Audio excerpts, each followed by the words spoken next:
Good morning from San Diego at the 55th Annual Meeting of the Society of Thoracic Surgeons. My name is Jackie Olive, and I'm a medical student at Baylor College of Medicine in Houston, Texas, and I'm honored to be moderating this panel today on how to maximize career and networking opportunities at cardiothoracic surgery meetings, such as the STS Annual Meeting. And I'm honored to be surrounded by my very esteemed panelists who will introduce themselves in a few short minutes.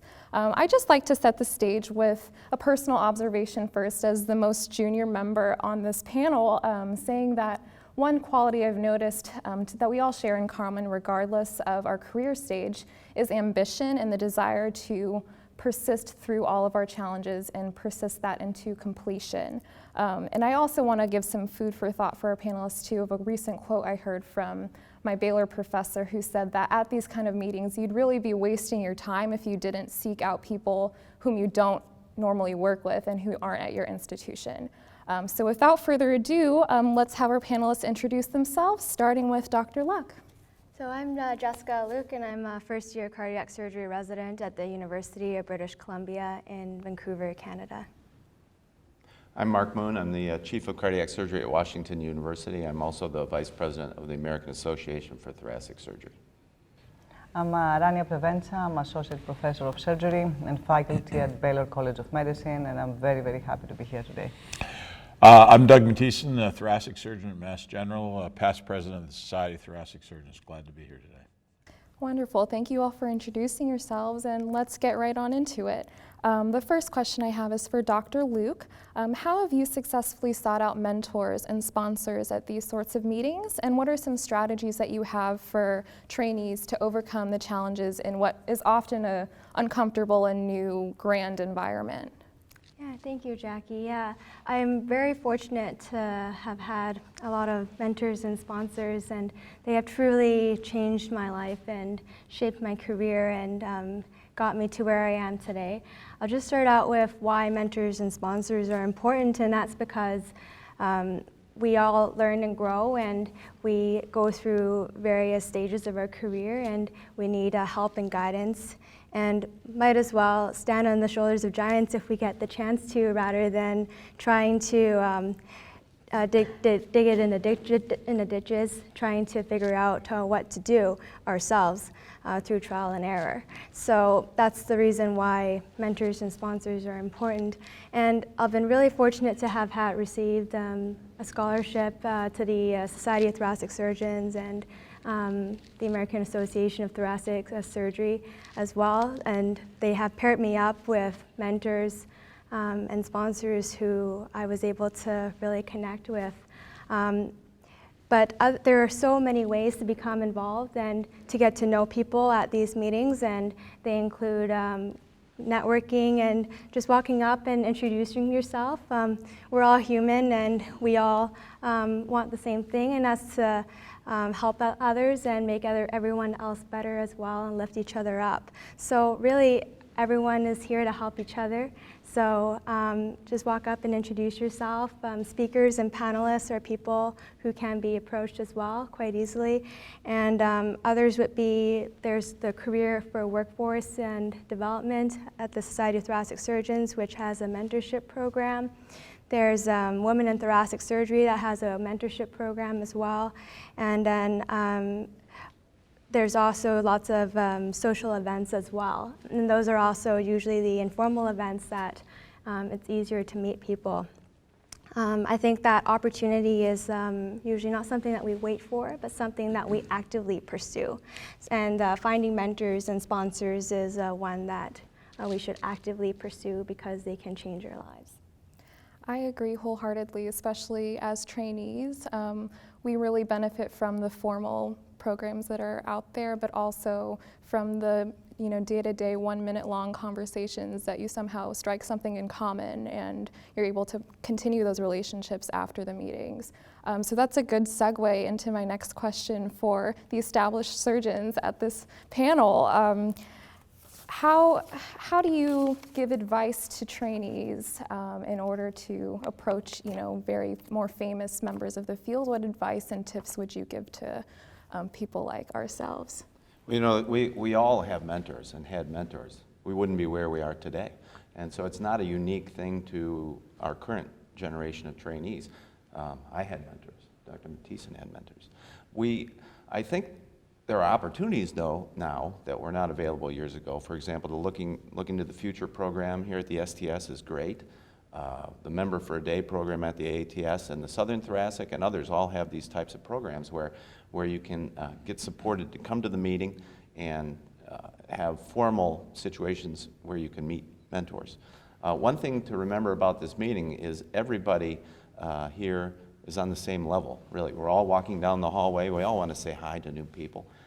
And everyone's very approachable. It's fun. You're walking down the hallway, though, and you see a name tag of somebody whose textbook chapter you just read. Mm-hmm. And there they are. They're in person. But go up and say hi.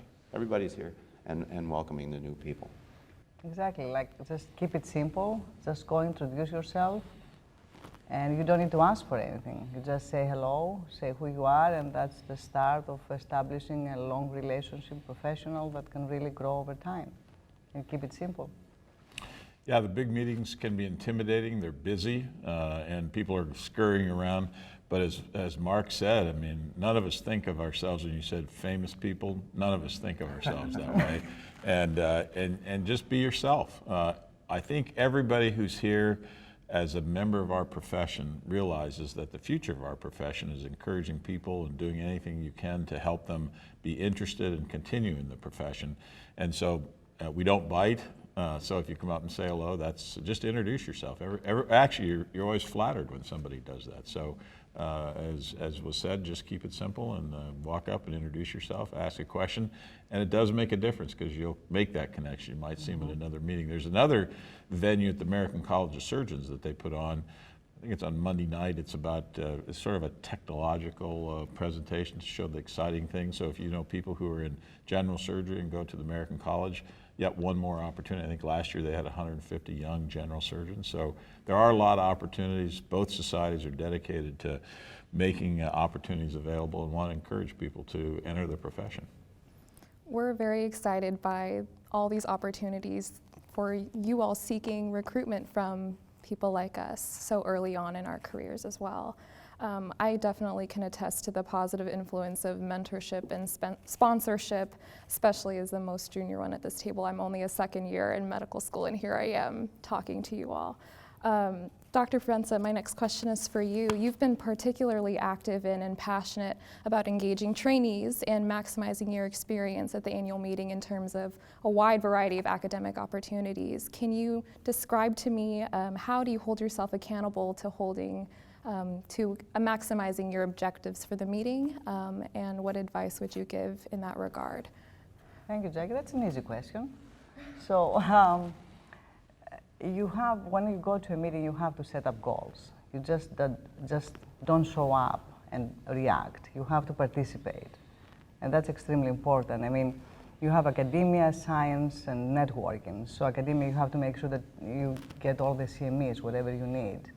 Science, you have to be able to obtain knowledge and deliver knowledge, obtaining knowledge by listening to experts present their work, and delivering knowledge by participating to courses, to different healthcare and new healthcare delivery routes.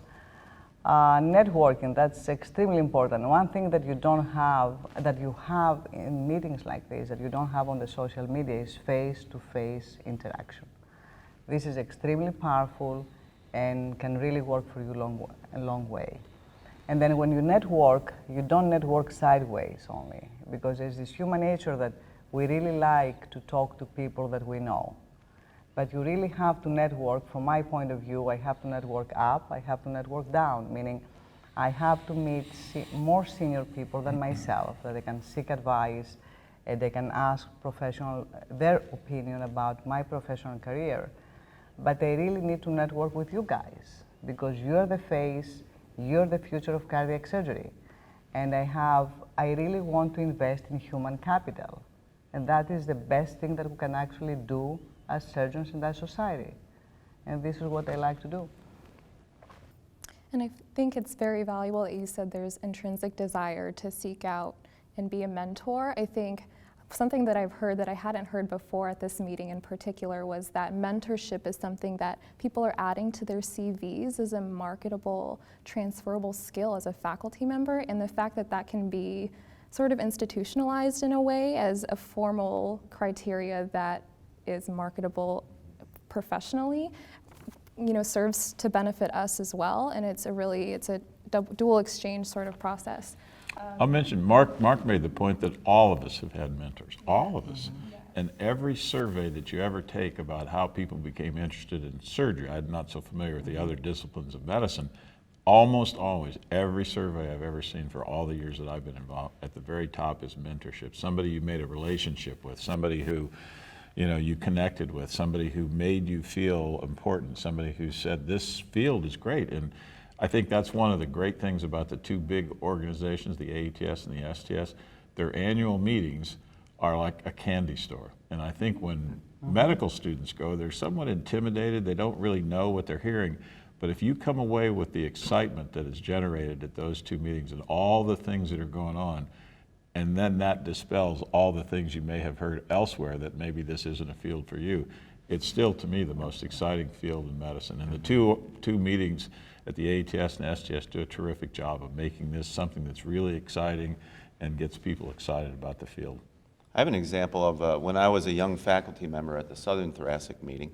I got up for the 6:30 in the morning research forum session. It was kind of scantily attended. And sitting down right next to me was Dr. Irving Crone, who was the chief at Virginia and also a past president of many of these organizations. And we just sat there together for an hour talking about these research. And as soon as we got up, he said, Mark, do you want to start to get involved?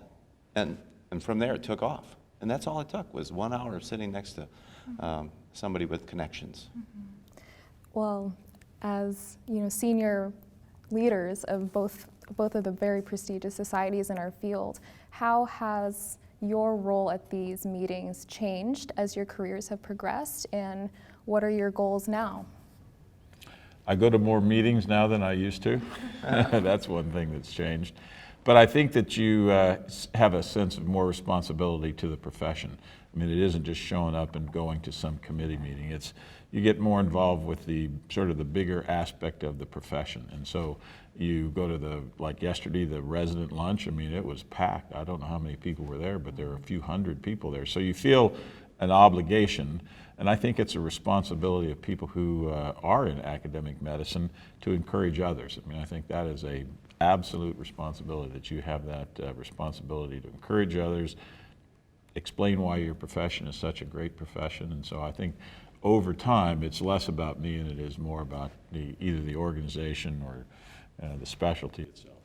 Yeah, I think our role is critical in making sure the specialty continues to grow and is still an important specialty 20, 30 years from now.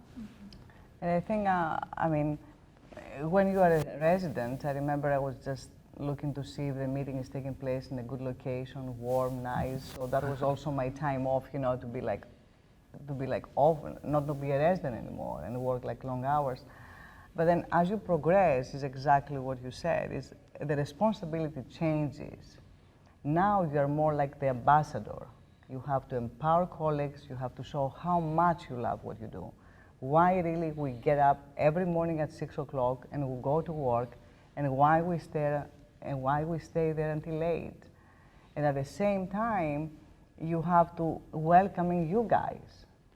And as we move on, at least from my point of view, I see that you take on more leadership roles. So that's the only way that I can help you and I can help the other guys coming in. And then at the same time, you have to establish relationship with more senior people so you can advance as well and you can learn more. And because you have to be, mentor is one thing, and but the other thing, you need to be a champion. By having a mentor, you can get from A to B. By having a champion, you get to the end. So that's things that we really have to put in our culture. I would say a slight nuance on this. It's sort of been said, but providing opportunity for people. My mother, when growing up, she said, Doug, all you can ask out of life is opportunity. It's up to you to take advantage of it. Absolutely. And so in a sense, you're always wanting to pay back all of us who have benefited so much from the opportunities that people have given us along the way. And so that, I think, is also a role when you come to these meetings, is to identify opportunities, identify people who are interested. So I think that's another responsibility. And recognizing that the worst that can happen is you could be told no, but then just turn around and try again. It's honestly limitless at this kind of meeting. Dr. Luke, you've been attending these meetings too for several years now, even as a medical student like myself. What talks and opportunities are particularly valuable for trainees, students, and residents in particular? Yeah, the Society of Thoracic Surgeons annual meeting is filled with so many different types of sessions. As a trainee myself, I try to have a balanced meeting experience that includes the science, but also the technology, such as the TechCon, which precedes the meeting, as well as all the hands-on sessions from STS University, which is such a rare opportunity to have the chance to operate and be trained by world-leading experts in the field. And then I also prioritize especially the resident-specific sessions led by the TSRA and various organizations, because they give you advice and they teach you things that are never spoken about elsewhere. And it's also a great place to collaborate and network with trainees across the nation, which is also a rare opportunity.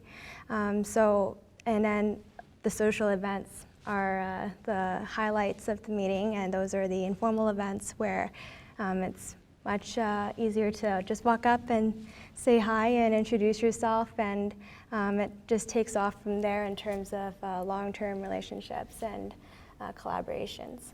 You mentioned the longevity, and this is something I want to ask of all the panelists here.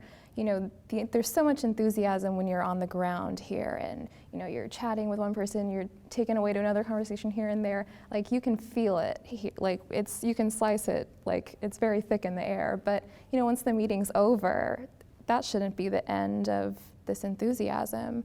How do you successfully maintain the relationships you've either just met or you're building, and the projects that you've discussed, and you know, the manuscripts, et cetera, that are presented here? How do you maintain that enthusiasm to see those projects through and those relationships through to their full potential? Yeah, for myself, these meetings generate so many ideas, and I get incredibly inspired with many ideas for future projects. And I find that the best advice for trainees, after you network, the next step is to follow up. So send an email off, introduce yourself again, and remind them of how you met, and perhaps talk about an idea that you had, and mentors and sponsors would then step up and they would make it happen. And it's incredible, and our organization is very good with that.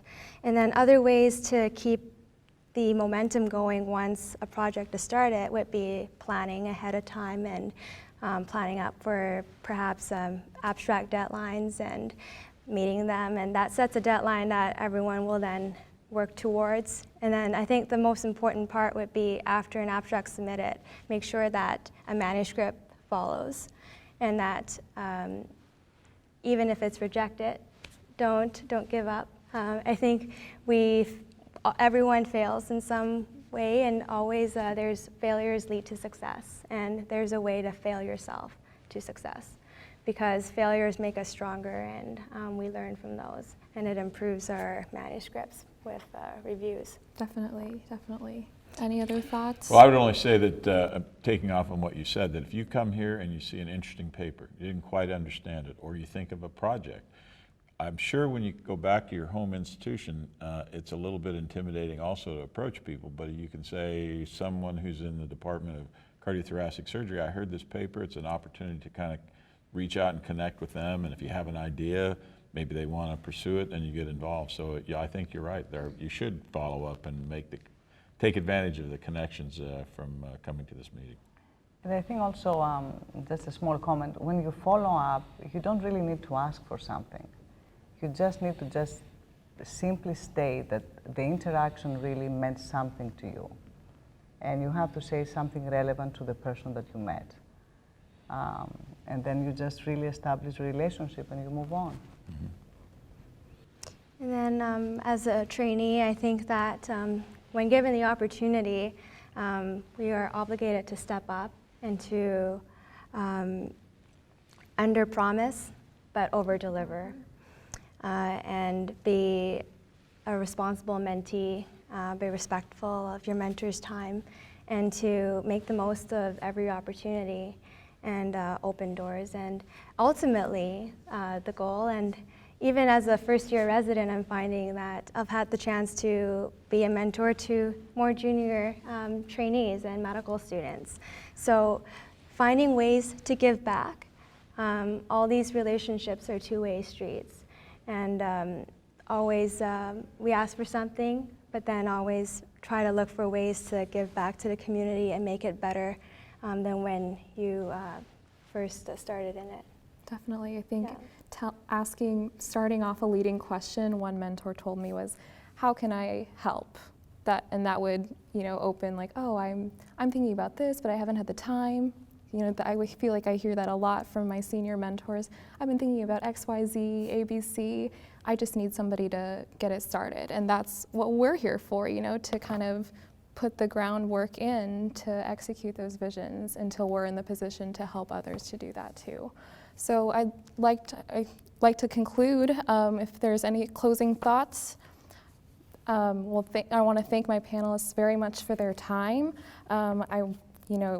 Some of the lessons that we talked about today are really valuable, as we mentioned, mentorship, sponsorship, executing projects through to their completion are lessons that we hone throughout our careers, and we continue to learn from both our seniors and our juniors. And I found that the people I've worked with, not only my patients, but also preceptors, role models, people I meet at the meetings, people I just see on the stage and hope to one day be like, those are the people that have really been influential in fostering my interest in the field, and I am so grateful for that. And to close up, thank you so much for joining us today at our roundtable discussion on how to maximize career and networking opportunities at cardiothoracic surgery meetings. Until next time, thank you so much. Thank you.